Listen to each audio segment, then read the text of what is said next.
Hi there, I'm Jules, and in this video we're going to be making a coffee rub, which is something that was inspired by my trip to the US earlier in the year, and I picked up a jar of, it was in San Francisco, of Adam's coffee rub, and brought it home, and we've just completely become addicted to it. And of course then we ran out, and so after trying a couple of brands locally that were nowhere near as good as Adam's, decided to take matters into my own hands and make my own recipe. So I've actually come up with something that I think is just as good, and it's a wonderful thing to do.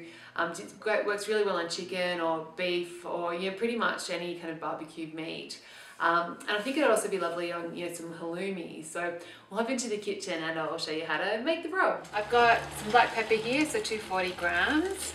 And I'll give you the measurements in tablespoons as well, just so if you wanted to make a small batch, just to see if you liked it before you start making the industrial size. So I'm going to weigh that up. So that's pepper, black pepper. And I've just ground it in my little spice grinder. So, but you could buy, it's nicer if pepper's freshly ground, but if you could buy, use pre-ground stuff if you like. And then we need coffee, so 140 grams of ground coffee.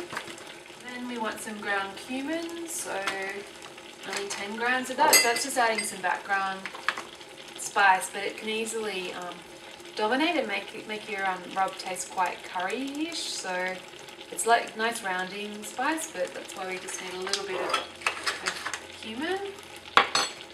Chili flakes, we want 40 grams. So you could use dried chili if you like instead, like chili powder.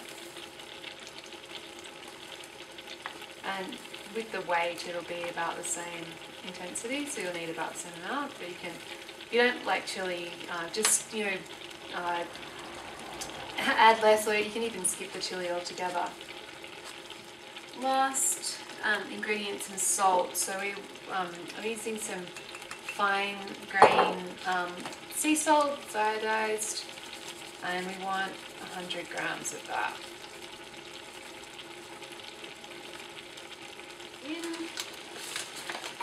And I'm just mixing it up in a bag just because it's a really easy way to mix up, get good distribution rather than trying to toss it in a bowl.